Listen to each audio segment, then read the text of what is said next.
Heart டிஸ்கெல்லாம். So அங்கே வச்சு ஒரு சில விசாரணை நடைபெற்று வருது. முடிஞ்ச பிறகு சொல்லலாம்.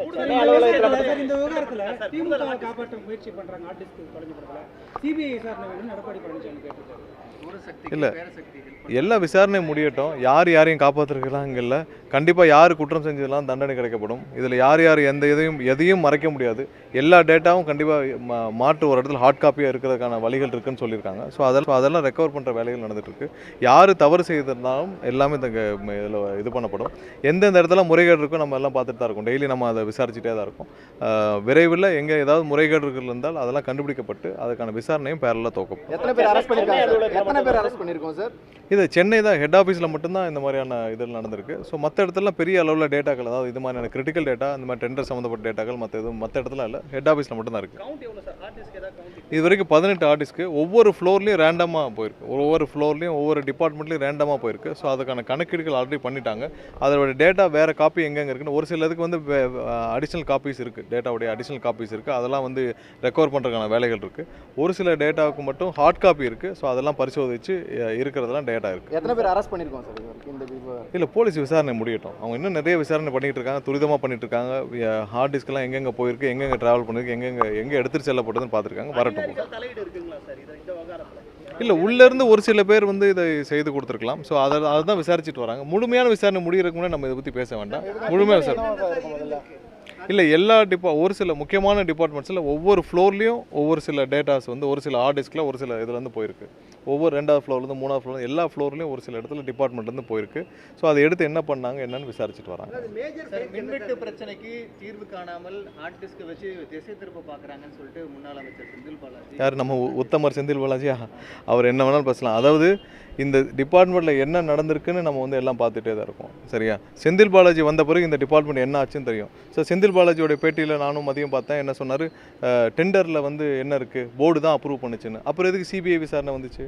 செந்தில் பாலாஜி இருக்கப்போ தானே இந்த டெண்டர் வந்து விடப்பட்டுச்சு, டிரான்ஸ்ஃபார்மர் டெண்டரு. ஏன்னா போர்டில் நீங்களே ஒரு 4 பேரை உட்கார வச்சுட்டு நீங்களே அப்ரூவ் பண்ண சொன்னால் அப்ரூவ் பண்ண மாட்டாங்களா? ஸோ இந்த டெண்டரில் 7 லட்ச ரூபா 8 லட்ச ரூபா மதிப்புள்ள டிரான்ஸ்ஃபார்மரை எதுக்கு 13 லட்ச ரூபாய்க்கு கோட் பண்ணிங்கன்னு கேட்டிருக்காங்க உயர்நீதிமன்றத்தில். இதனால தானே சிபிஐ போச்சு. ஸோ இந்த செந்தில் பாலாஜி இருக்கிறப்ப தான் இதே டெண்டர் போச்சு. ஸோ டெண்டர் எஸ்டிமேஷன்லேயே ப்ராப்ளம் இருக்குன்னு தானே சொல்கிறோம் நம்ம. ஸோ டெண்டர் இவ்வளோ பெரிய கம்பெனியில் டெண்டரில் நீங்கள் எஸ்டிமேஷன் பண்ணுறப்பே ஒரு டிரான்ஸ்ஃபார்மருக்கு 7 லட்ச ரூபா 8 லட்ச ரூபா மதிப்புள்ள டிரான்ஸ்ஃபார்மர் நீங்கள் 13 லட்ச ரூபாய்க்கு கொட்டேஷனே கொடுக்குறதுக்கு நம்ம வந்து டெண்டரை கோட்டே அப்படி பண்ணுவோம்னா அப்போ எஸ்டிமேஷன்லேயே ப்ராப்ளம் இருக்குல்ல, அடித்தளத்திலே ப்ராப்ளம் இருக்குது. ஸோ இது மாதிரி எவ்வளோ ப்ராடக்ட்ஸ் நீங்கள் வந்து டெண்டர் எஸ்டிமேஷனில் நீங்கள் தவறு பண்ணியிருப்பீங்க.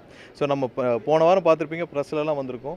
டெண்டர் எஸ்டிமேஷன் பாலிசியை இப்போ புதுசாக மாற்றி அமைக்கப்பட்டிருக்கு. எப்படின்னா மார்க்கெட் ரேட்டு அசஸ்மெண்ட் பண்ணணும், மேனுஃபேக்சர் ரேட் அசஸ்மெண்ட் பண்ணணும், அது இல்லாமல் மதர் ஸ்டேட்டு அதர் பிஓஸ் எல்லாம் அசஸ் பண்ணணும். இதுக்கு முன்னாடி எப்படி இருந்துச்சுன்னா நம்ம ப்ரீவியஸ் பிஓ எப்படி இருக்குது, மதர் ஸ்டேட் ரேட்டு, இந்த மாதிரி இவங்களாம் வச்சு ஒரு ரேட்டை ஃபிக்ஸ் பண்ணி வந்திருக்காங்க. எங்கேயுமே வந்து மேனுஃபேக்சர் ரேட்டு மார்க்கெட் ரேட்டெல்லாம் பார்க்கல. ஸோ டெண்டர் பாலிசி வைஸ் வந்து நிறைய டெசிஷன்ஸ் எடுக்க வேண்டிய காரணத்தினால தான் தொடர்ந்து கடந்த சில வாரங்களாக தொடர்ந்து ரிவ்யூ பண்ணிகிட்டே வரோம். ஒவ்வொரு இடத்துலையும் பாலிசி வைஸ் டெசிஷன் எடுக்க வேண்டியிருக்கு. எதனால் வந்து சோலாரில் இவ்வளோ பிரச்சனை இருக்குது? சோலார் பவரில் எங்கே போனாலும் என்ன சொல்கிறாங்க, நாங்கள் அப்ளிகேஷன் கொடுத்தா எங்கேயுமே வந்து ஒரு வெளிப்படைத்தன்மை இல்லை. அன்றைக்கி போன வாரம் மீட்டிங்கில் வெண்டர்ஸ் மீட்டிங்கில் நீங்கள் எல்லாம் பார்த்துருப்பீங்க, எங்கேயுமே வெளிப்படைத்தன்மை இல்லை.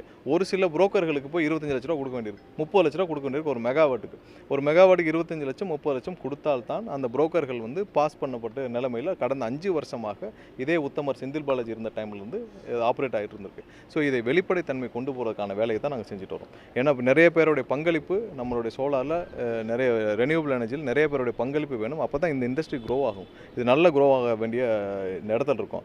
தமிழ்நாட்டில் சோலார் பவரில் நிறைய வளர்ச்சிகள் அடைய வேண்டிய நேரத்தில் இந்த மாதிரி ஒரு 4-5 புரோக்கர்களை வைத்து இந்த கடந்த 5 ஆண்டுகளாக இந்த டிபார்ட்மெண்ட் முழுவதும் இப்படி தான் இருந்திருக்கு. ஸோ இதை சரி செய்ய வேண்டிய வேலைகளில் அனைவரும் சேர்ந்து செஞ்சுக்கிட்டு வரோம்.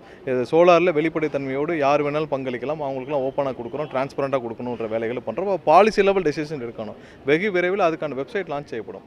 ஸோ இனிமேல் டிரான்ஸ்பரண்ட்டாக யார் வேணாலும் அப்ளை பண்ணலாம். அவங்களுக்கான அந்த இடம், லோட் ஃப்ளோ ஸ்டடி எல்லாம் இருந்துச்சுன்னா அந்த இடத்துல அவங்க அப்ளை பண்ணலாம். அவங்களுக்கான ஒதுக்கீடுகள் செய்யப்படும். யாருக்குனாலும் அவங்க வந்து முடிஞ்ச பிறகு கமிஷன் பண்ண முடியும். இப்போ ஒரு 4-5 புரோக்கர் சேர்ந்து ஒரு சில இடத்துல வந்து அவங்களே வந்து ஒரு சில மெகாவாட்டை பிளாக் பண்ணி வச்சுருக்காங்க. ஸோ அவங்க வந்து அவர்களுக்கு கீழே தான் மற்றவங்க போய் வாங்க வேண்டிய கட்டாயம் இருக்குது சோலாரில். இது மாதிரி ஒவ்வொரு இடத்துலையும் நிலக்கரியில் என்ன மாதிரி பர்ச்சேஸ் பண்ணணும்னு பல விதிமுறை மீறல்கள் செய்யப்பட்டு பர்ச்சேஸ் செய்யப்பட்டிருக்கு. எல்லாத்தையும் எடுத்துகிட்டு வேலிடேட் பண்ணி பாலிசி லெவலில் சேஞ்சஸ் பண்ணால் தான் நம்ம அடுத்த வேலையை பண்ண முடியும். பாலிசி லெவலில் இப்போ டெண்டரில் எஸ்டிமேஷனே பண்ணி உத்தமர் செந்தில் பாலாஜி இருந்தப்போ 8 லட்ச ரூபா டிரான்ஸ்ஃபார்மரை 13 லட்ச ரூபாய்க்கு இதே செந்தில் பாலாஜி இருக்கப்போ தான் வாங்கியிருக்கு. இதே தானே சிபிஐக்கு போயிருக்கு. அப்போ செந்தில் பாலாஜிக்கு தெரியலையா? அப்போ வந்து இதே போர்டுலாம் போய் போர்டு அப்ரூவ் போகும், அப்புறம் அங்கே இருக்கவங்கள அப்ரூவ் பண்ணுவாங்கன்னு சொல்லியிருக்கிறாரு. ஸோ போர்டில் யாரை வச்சு எப்படி அப்ரூவ் வாங்கணும்னு செந்தில் பாலாஜிக்கு தெரியாதா? ஏன் வந்து டிரான்ஸ்போர்ட்டில் அவர் இருந்தப்போ பல பேர்கிட்ட காசு வாங்கி ஏமாத்தினான்னு கோர்ட்டில் இருக்குது. 2000 பேர் அக்யூஸ்டாக சேர்த்துருக்காங்க அந்த கேஸில் மட்டும். அந்த கேஸை வந்து ஏன் இவ்வளோ காம்ப்ளிகேட்டாக பண்ணாங்கன்னு செந்தில் பாலாஜிக்கு தெரியாதா? சுப்ரீம் கோர்ட் இப்போ வரைக்கும் கேட்குது, இவ்வளோ 2000 பேர் அக்யூஸ்டாக சேர்த்திங்கன்னா இந்த கேஸ் முடிகிறதுக்கு 600 வருஷம் ஆகும். 600 வருஷம் இழுத்தடிக்கிறதுக்கான வேலையை இது வரைக்கும் இந்த மாதிரி ஒரு கேஸை நாங்கள் பார்த்ததே இல்லைன்னு சொல்லியிருக்காரு. ஸோ அதெல்லாம் வந்து எல்லாமே வந்து விஞ்ஞான முறையில் கொண்டு போய் எப்படி கொண்டு போய் சேர்க்கணும்னு செந்தில் பாலாஜிக்கு தெரியாதா? ஸோ எல்லாத்தையும் எங்கெங்கே தவறு நடந்தோ அந்த தவறை எல்லாம் சரி செய்கிறதுக்கான வேலைகளை நாங்கள் செஞ்சுட்டு வரோம். அடித்தளத்திலே நிறைய தவறுகள் இருக்குது. பாலிசி லெவலில் நிறைய சேஞ்சஸ் பண்ண வேண்டியிருக்குது. இப்போ நீங்கள் பார்த்துருப்பீங்க ஆஷ் பண்ணை, நீங்கள் வந்து எல்லா இடத்துலையும் வந்து ஆஷ் விற்பனை இருக்குது. எங்கேயாவது வெளிப்படைத்தன்மை இருக்கா? எல்லா ஊர்லேயும் ஆஷ் வாங்குறாங்க. எங்கே போய் வாங்குறாங்க? அதுலேயும் 4-5 புரோக்கர் இருக்காங்க. அந்த புரோக்கர்கிட்ட போய் வாங்குறாங்க. அதான் நடந்துட்டுருக்கு.